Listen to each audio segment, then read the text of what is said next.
वो वैसे के वैसे ही रहे। लेकिन हम देखो जरा क्या हाल है हमारा।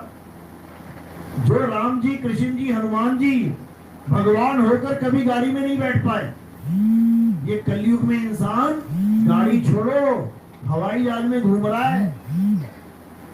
सोचो कितने बड़े भाग हैं इसके।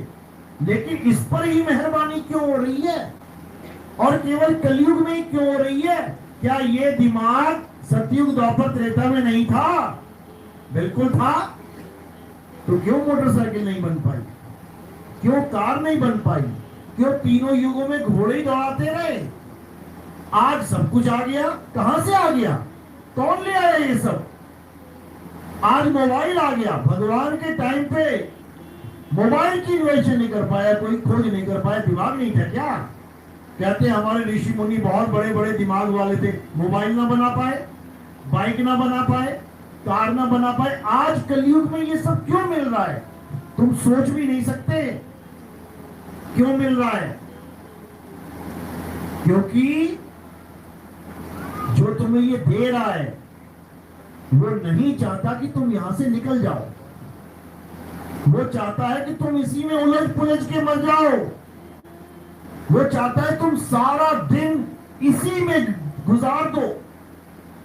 आज मोबाइल हाथ में है, बच्चा पूरा पूरा दिन लगा रहेगा, उसको पता ही नहीं लगता खाना खाना है कि नहीं खाना। ये सब क्यों किया जा रहा है? क्योंकि इंसान जन्म सबसे खतरनाक जन्म है। ये जन्म में तुम चाहो तो 1,84 जून को तोड़ के, इस जाल को तोड़ के अपने परमात्मा के घर वापस जा सकते हो। समझो। और केवल कलयुग में क्यों मिल रहा है ये सारा मसाला? क्योंकि कबीर साहब और काल भगवान की वार्तालाप हुई है। आप देखोगे कबीर सागर में पढ़ो, काल भगवान क्या कहता है? हे परमात्मा, हे भगवान, 3 युग में मत आना। हे कबीर, 3 युग में पंथ मत चलाना, इक्का दुक्का जीव को ले जाना। लेकिन कलयुग में जितने चाहो जीव ले जाना, जितना बड़ा चाहो पंथ चला लेना। तो कबीर साहब कहते हैं मुझे पता है तू क्या चालाकी खेल रहा है। इन 3 युगों में तू बड़े बड़े राक्षस पैदा करेगा।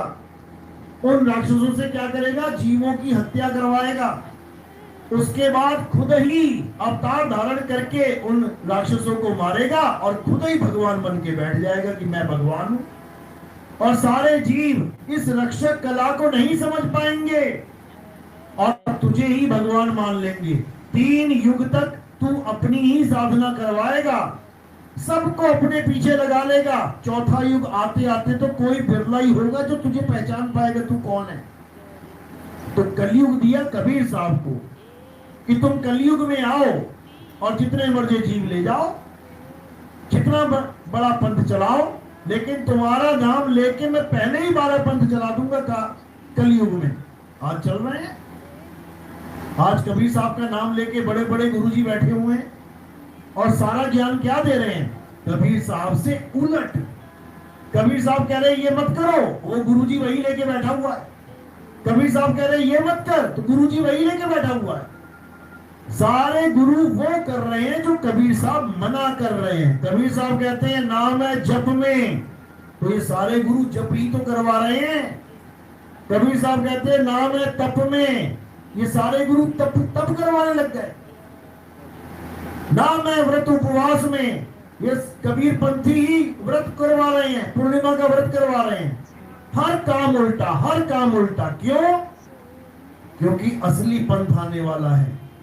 उससे पहले पहले कबीर साहब का नाम लेके जितने जीवों को इकट्ठा कर सकते हैं करने में लगे हुए हैं। लेकिन इनको ये नहीं पता कि कबीर साहब क्या चीज है। उनको पता